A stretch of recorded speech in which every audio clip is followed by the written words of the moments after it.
अच्छा, जब हम किसी जगह की आत्मा की बात करते हैं तो इसका मतलब क्या है? क्या वो सिर्फ पत्थर और इमारतें हैं? नहीं, असल में वो होती है वहाँ की कहानियाँ।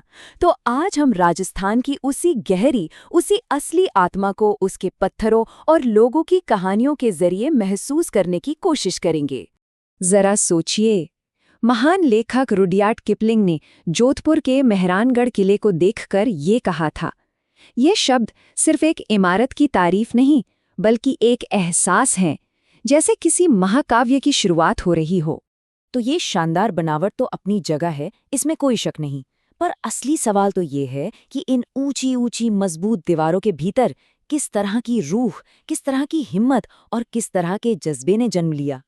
तो इस सवाल का जवाब ढूंढने के लिए हमें कहानी को शुरू करना होगा, पर राजस्थान से नहीं, बल्कि घर से बहुत बहुत दूर, एक विश्व युद्ध के मैदान से, जहां राजस्थान की योद्धा भावना ने दुनिया को अपना लोहा मनवाया था।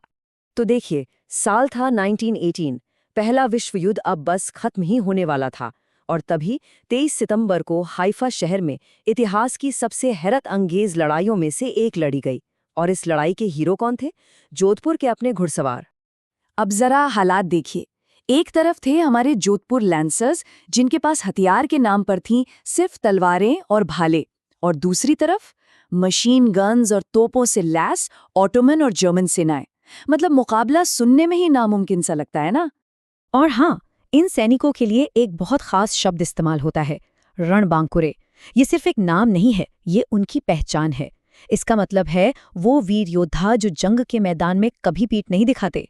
तो फिर इन रणबांकुरों ने किया क्या? उन्होंने जो किया वो कमाल था। सीधे सीधे मशीन गन की गोलियों से भिड़ने की जगह उन्होंने अपनी रणनीति बदली। उन्होंने चुपके से अपना रास्ता बदला और दुश्मन पर वहां से हमला कर दिया जहां से उन्हें रत्ती भर भी उम्मीद नहीं थी। ये सिर्फ बहादुरी नहीं थी, ये बहादुरी और तेज दिमाग का बेजोड़ संगम था। और इसका नतीजा सुनकर आप हैरान रह जाएंगे। हमारे जोधपुर लांसर्स ने एक दो नहीं बल्कि 1350 दुश्मन सैनिकों को बंदी बना लिया। सोचिए जरा, सिर्फ तलवारों और भालों के दम पर। ये आंकड़ा ही अपने आप में एक पूरी कहानी है। लेकिन फिर वही सवाल कि आखिर ये हिम्मत, ये जो न टूटने वाला जज्बा है, ये आता कहाँ से है? और इसका जवाब हाइफा के जंग के मैदान में नहीं, बल्कि इन योद्धाओं के घर, उनकी अपनी मिट्टी में छिपा है। तो चलिए, इस सवाल का जवाब ढूंढने हम चलते हैं सीधा मेहरानगढ़। ये सिर्फ एक किला नहीं है, ये उन लैंसर्स के जज्बे का, उनके उसूलों का गढ़ है। देखिए, मेहरानगढ़, ये नाम ही अपने आप में एक कहानी है। मिहिर यानी सूर्य और गढ़ यानी किला, सूर्य का किला। और ये नाम क्यों? क्योंकि राठौड़ राजा खुद को सूर्यदेव का वंशज मानते थे। तो ये किला सिर्फ एक इमारत नहीं, बल्कि एक दिव्य शक्ति से जुड़ाव का प्रतीक भी है। पर जानते हैं, इस किले की कहानी में एक दिलचस्प मोड़ भी है। कहते हैं कि इसकी नींव ही एक श्राप पर रखी गई थी। एक साधु ने गुस्से में श्राप दिया कि इस किले में पानी की हमेशा कमी रहेगी। मतलब ये किला पैदा ही चुनौतियों के बीच हुआ था। और जरा इसकी बनावट तो देखिए, ये कोई मामूली किला नहीं है।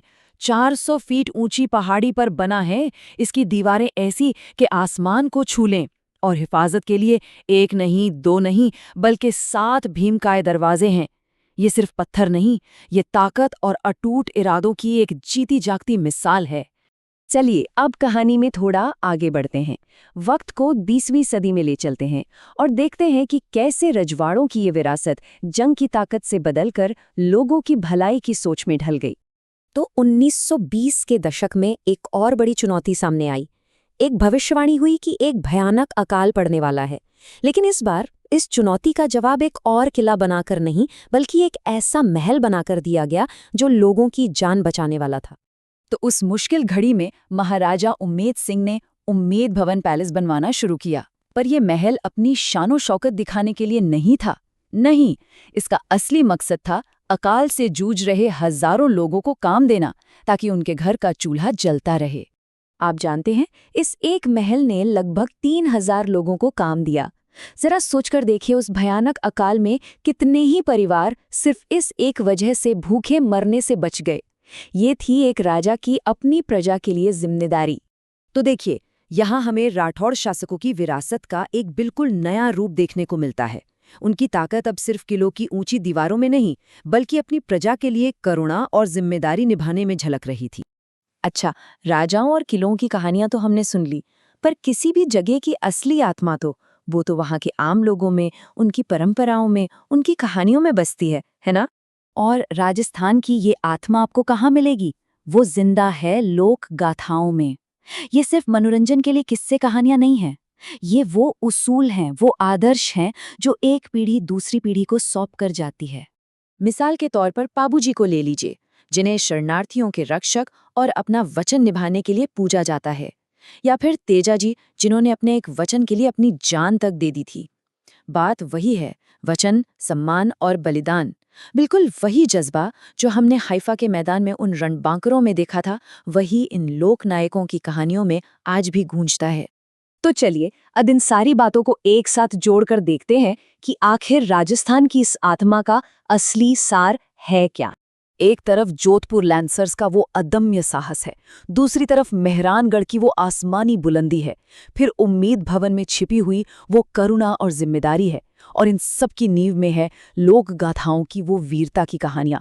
ये चारों स्तंभ मिलकर ही राजस्थान की असली पहचान, उसकी आत्मा को बनाते हैं। और ये पूरी दास्तान, जानते हैं, आखिर में एक सवाल छोड़ जाती है। जैसे राजस्थान की पहचान इन कहानियों से बनी है, वैसे ही जिन जगहों को हम और आप अपना घर कहते हैं, उनकी पहचान, उनकी आत्मा किन भूले हुए किस्सों और जिंदा किंवदंतियों से बनी है। सोचने वाली बात है।